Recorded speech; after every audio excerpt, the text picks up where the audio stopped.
بسم الله الرحمن الرحيم.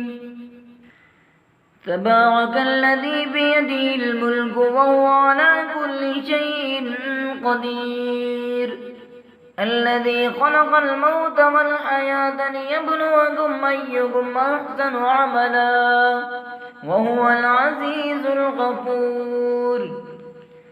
الذي خلق 7 سماوات طباقا ما ترى في خلق الرحمن من تفاوت فارجع البصر هل ترى من فتور ثم ارجع البصر كرتين ينقلب إليك البصر خاسئا وهو حسير.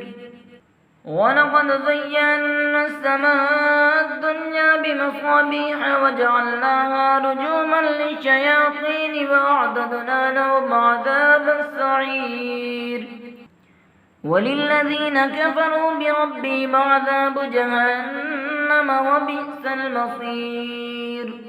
إذا ألقوا فيها سمعوا لها شهيقا وهي تفور تكاد تميز من الغيظ كلما ألقي فيها فوج سألهم خزنتها ألم يأتكم نذير قالوا بلى قد جاءنا نذير فكذبنا وقلنا ما نزل الله من شيء إن أنتم إلا في ضلال كبير.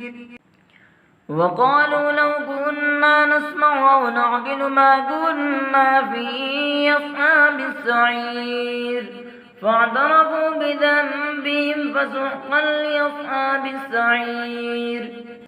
إن الذين يخشون ربهم بالغيب لهم مغفرة وأجر كبير. وأسروا قولكم أو اجهروا به إنه عليم بذات الصدور. ألا يعلم من خلق وهو اللطيف الخبير. هو الذي جعل لكم الأرض ذلولا فامشوا في مناكبها وكلوا من رزقه وإليه النشور.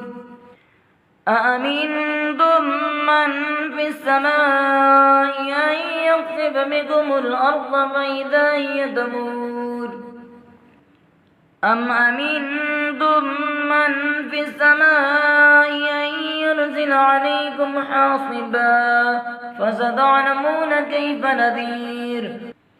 ولقد كذب الذين من قبلهم فكيف كان نكير. أولم يروا إلى الطير فوقهم صافات ويقبضن ما يمسكهن إلا الرحمن إنه بكل شيء بصير. أمن هذا الذي هو جند لكم ينصركم من دون الرحمن إن الكافرون إلا في غرور. أمن هذا الذي يرزقكم إن أمسك رزقه بل لجوا في عتب ونفور. أفمن يمشي مكبا على وجهه أهدى أمن يمشي سويا على صراط مستقيم. قل هو الذي أنشأكم وجعل لكم السمع والأبصار والأفئدة قليلا ما تشكرون. قل هو الذي ذرأكم في الأرض وإليه تحشرون. ويقولون متى هذا الوعد إن كنتم صادقين. قل إنما العلم عند الله وإنما أنا نذير مبين. فلما رأوه زلفة سيئت وجوه الذين كفروا وقيل هذا الذي كنتم به تدعون. قل أرأيتم إن أهلكني الله ومن معي أو رحمنا فمن يجير الكافرين من عذاب أليم. قل هو الرحمن آمنا به وعليه توكلنا فستعلمون من هو في ضلال مبين قل أرأيتم إن أصبح ماؤكم غورا فمن يأتيكم بماء